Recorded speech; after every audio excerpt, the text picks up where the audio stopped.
Hello students, I am Dr. Shalini from Dr. Ganesh Das College of Education, Karnal.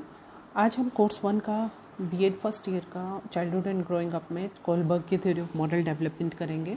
कि moral development जो theory दी थी वो दी थी Kohlberg ने, और वो इंस्पायर थे पियाजे के वर्क से। Lawrence Kohlberg expanded on the earliest work of cognitive theorist Jean पियाजे to explain the moral development of children. Kohlberg believed that moral development, like cognitive development, follows a series of stages. He used the idea of moral dilemmas, stories that present the conflicting ideas about two moral values. First is to teach the 10 to 16-year-old boys about morality and values. The best known moral dilemma created by Kohlberg is Heinz dilemma, which discussed the idea of obeying the law versus saving a life. आपको पता है जो hinge का उन्होंने एक लिया है example, जिसमें कि हिंज ने अपनी उनकी वाइफ को एक डिजीज़ था, कैंसर था, तो वहाँ पर एक डॉक्टर या केमिस्ट टाइप कह लीजिए, उसने एक दवा इन्वेंट की थी जो कि उसके इलाज के लिए थी, जो कि $2000 की वो मांग रहा था, लेकिन वो थी $200 की। तो हिंज ने बहुत सारी कोशिश करके अपने परिवार से, अपनी फैमिली से, कहीं कहीं से पैसा इकट्ठा किया। $1000 तक वो इकट्ठा कर पाने में संभव हो सका था, और उसने $1000 उसको दिए कि मुझे दवाई दे दीजिए, लेकिन केमिस्ट ने उसे दवाई नहीं दी। और उसने क्या किया, एक तरफ उसको अपनी मरती हुई पत्नी दिखाई दे रही थी, तो उसने रात को उसका शटर तोड़कर वहाँ से दवाई ले ली और अपनी पत्नी को दे दी। तो कोहलबर्ग ने इस पूरे के पूरे इस कहानी से ये बताने की कोशिश की है कि उसने मॉरली ठीक किया या नहीं किया। एक तरह से तो वो ठीक था कि उसने किसी की लाइफ बचाई, जब वो उसको पैसे नहीं दे रहा था, हाफ रेट में भी नहीं दे रहा था, तो उसने एक तरह से तो अपनी वाइफ की लाइफ बचाई, और दूसरी तरफ से उसने मॉरली गलत काम किया है कि उसकी शटर तोड़कर चोरी की है। तो उसने ये दो सिचुएशन क्रिएट कर दी, और उसके लिए भी कोहलबर्ग ने ये नहीं कहा कि येस और नो, ही वाज राइट और रॉन्ग, बट उसने ये कहा कि आपने ये देखना है कि सिचुएशन क्या रहती है जब कोई एक पर्सन किसी सिचुएशन में एक्ट करता है। तो उसने इसके लिए levels and stages of moral development 3 levels दिए: pre conventional, conventional and post conventional. जो फर्स्ट था लेवल प्री कन्वेंशनल, उसमें उसने 4 to 10 ईयर्स तक था, 2 स्टेजेस दी: obedience and punishment orientation and instrumental orientation. Second stage में कन्वेंशनल 10 to 13 ईयर्स, उसमें good boy nice girl orientation, law and order orientation, 2 stages दी। नेक्स्ट थर्ड लेवल में भी पोस्ट कन्वेंशनल में भी social contract orientation and universal ethical principle orientation, 3 stages दी। 3 मिला के उसने 6 स्टेजेस दी हैं।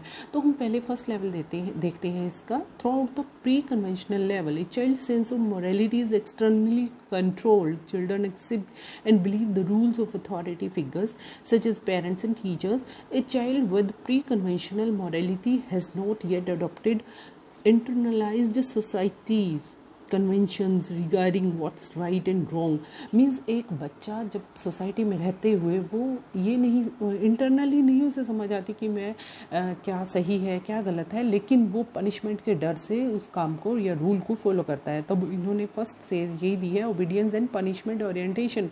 It focuses on the children desire to obey the rule and avoid being punished.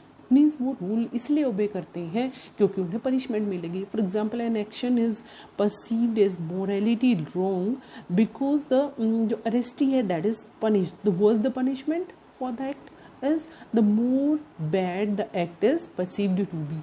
कि जो पनिशमेंट मिलती है, अगर उसने बहुत गलत काम किया है उसको ज़्यादा पनिशमेंट मिलेगी। तो बच्चा जो है वो पनिशमेंट के डर से काम करता है या आज्ञा का पालन करता है। दूसरा हम कह सकते हैं कि stage of instrumental orientation, it expresses what is in it for me position and which right behaviour is defined by whatever the individual believes to be in their best interest. Stage 2 reasoning show a limited interest in the needs of the others, only to the point where it might further individuals' own interest. As a result, concern for others is not based on loyalty or intrinsic respect, but rather you stretch your my back and I will scratch yours, मतलब तुम मेरी पीठ पर खुजली करो, मैं तुम्हारी पीठ पर खुजली करूँगा। जो बच्चे होते हैं वो, अगर आप मेरा काम कर रहे हो तभी मैं आपका काम करूँगा, ये थ्योरी या ये कंसेप्ट उनके माइंड में होता है। फॉर एग्जाम्पल, इसका एग्जाम्पल हम कह सकते हैं कि child is asked by his parents to do a routine task specially household one. जैसे अगर हम उसे कोई बाजार में सामान लेने भेज रही हैं कि बेटा इतने का सामान ले आओ, तो वो उसके बदले में कहता है कि मैं इसके बदले में एक टॉफ़ी या चॉकलेट लूँगा।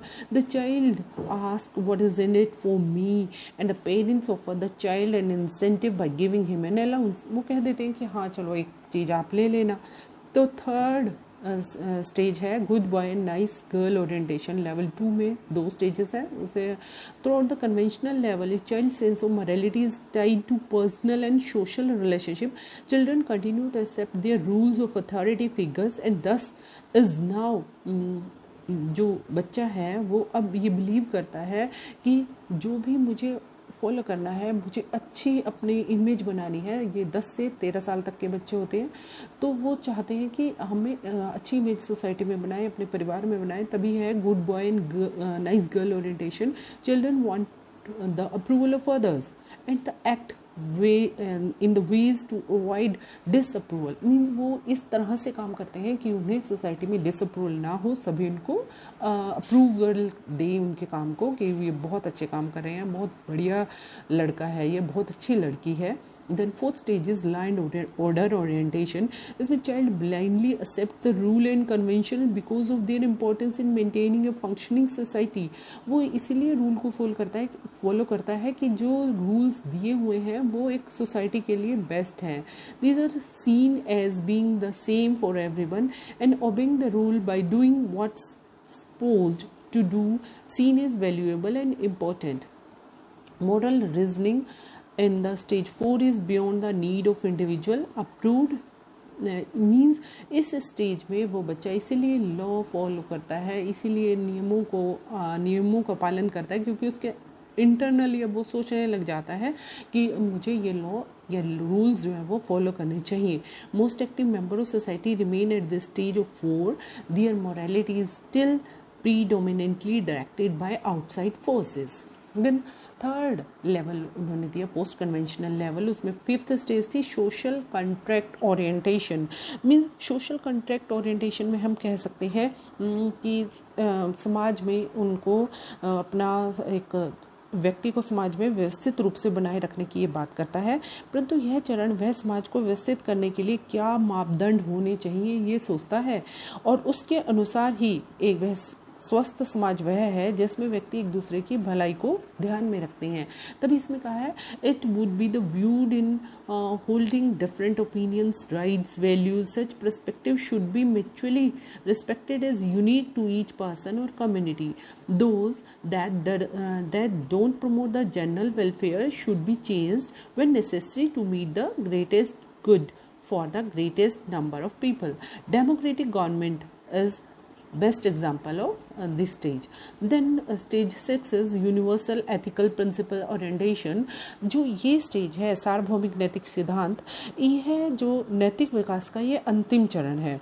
इसमें व्यक्ति समाज के नियमों को बनाए रखने हेतु अपना सर्वस्व त्याग करने के लिए भी तैयार हो जाता है और कोलबर्ग के अनुसार इस चरण तक बहुत ही कम लोग पहुंच पाते हैं क्योंकि ये लेवल ऐसा है, इस लेवल पे बहुत कम लोग पहुंच पाते हैं और इस स्टेज में ये मैक्सिमम माना जाता है कि it is the moral reasoning is based on abstract reasoning, कि इस पे एब्स्ट्रैक्ट अमूर्त चिंतन, अमूर्त सोच शुरू हो जाती है, रीजनिंग शुरू हो जाती है। And generally chosen principle are abstract rather than concrete, और अमूर्त की बजाय अमूर्त चिंतन होता है इसमें मूर्त के बजाय। और इसमें dignity and respect laws are valid only insofar as they grounded in justice and commitment to justice carries with it an obligation to disobey unjust laws. Means इस स्टेज पर पहुंचना बहुत मुश्किल होता है और कुछ ही लोग अकॉर्डिंग टू कोलबर्ग कुछ ही लोग इस स्टेज तक पहुंच पाते हैं। फिर हम देखते हैं इसकी एजुकेशनल इम्प्लीकेशंस इस थ्योरी की क्या है। फर्स्ट है कि he was the first psychologist to work on moral development. जो कोलबर्ग था उसने मॉरल डेवलपमेंट पे बहुत कार्य किया और दूसरा है इट इज़ एक्वेंटेड। हम कहते हैं कि जो मॉरल डेवलपमेंट है इट इज़ एक्वायर्ड, वो एक्वायर्ड है, एक्वायर्ड की जाती है, ये नहीं है कि जन्मजात है ये। और तीसरा है चाइल्ड इज़ नॉट मॉरल और इमोरल ड्यूरिंग अर्ली चाइल्डहुड। जब उसकी शुरू की स्टेज है, अर्ली चाइल्डहुड है, उसमें ना तो वो मॉरल होता है ना ही वो इमोरल होता है, ना तो नैतिक है ना ही अनैतिक है। वो क्या करता है कि पनिशमेंट के डर से आ गया या रूल्स को फॉलो करता है। Then a rule should not be changed from time to time. जो नियम बनाए गए हैं बच्चों के लिए वो समय समय पर चेंज नहीं होने चाहिए, क्योंकि बच्चों को जो रूल माइंड में बैठ जाता है सेट, वो उसी के अनुसार कार्य करता है और उन रूल्स को वो अपने माइंड में सेट बिठा लेता है। तो because child stay on rule for long time, बहुत लंबे समय के लिए वो उन रूल को फॉलो करता है, उन पर ही कॉन्सेंट्रेट करके रखता है। Then at adolescent stage we should not expect result of karmas, God and religion, working of soul. Adolescent stage पर बच्चों से ये एक्सपेक्ट नहीं करना चाहिए कि उन्हें हमने ये कर्म किए हैं तो हमें ये फल मिलेगा, ये भगवान है, धर्म है और हमारी आत्मा क्या कार्य करती है। इन चीज़ों के लिए उनसे एक्सपेक्टेशन नहीं करनी चाहिए।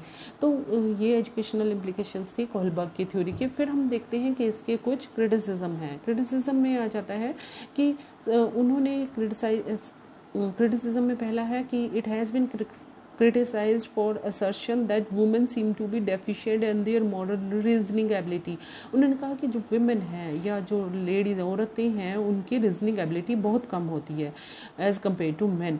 लेकिन उनको करोल गिल्गन ने एक रिसर्च में देखा या पाया, क्रिटिसाइज़ किया उनको कि ऐसा कुछ नहीं होता है।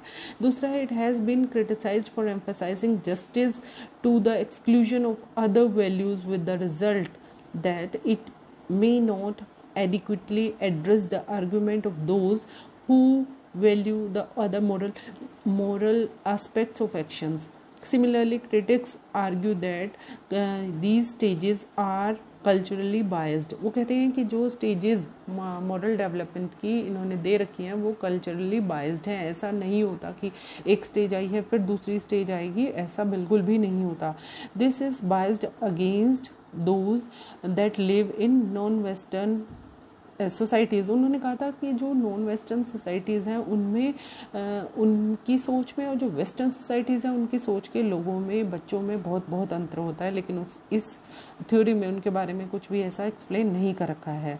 Another criticism of Kohlberg theory is that people frequently demonstrate significant inconsistency in their moral judgment. This often occurs in moral dilemmas involving drinking and driving.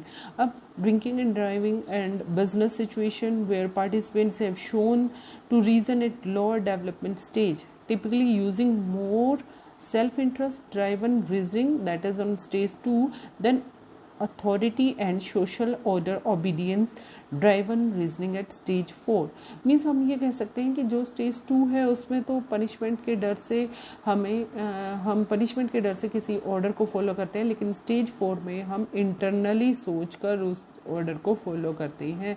Critics argue that Kohlberg's theory can not account for such inconsistency. वो कहते हैं कि ये जो inconsistencies है इन पर Kohlberg ने कोई भी काम नहीं किया। तो हम निष्कर्ष रूप से कह सकते हैं कि कोहलबर्ग ने जो ये थ्योरी दी थी ये बहुत हेल्पफुल रही है टीचर्स के लिए भी, पेरेंट्स के लिए भी, क्योंकि इस थ्योरी की हेल्प से हम ये जान सकते हैं कि कोई बच्चा अगर काम कर रहा है तो उसमें कौन कौन सी स्टेजेस पे क्या क्या उनकी मॉरली क्या क्या वो सोचता है, उसकी मॉरली डेवलपमेंट में क्या क्या उसकी थिंकिंग चलती है और उसके लिए क्या क्या हमें रूल्स बनाने चाहिए, किस तरह से उनको ट्रीट करना चाहिए। और क्रिटिसिज्म के होते हुए भी ये थ्योरी बहुत बेस्ट है और इसका हमारी बच्चों के संज्ञानात्मक जो मॉरल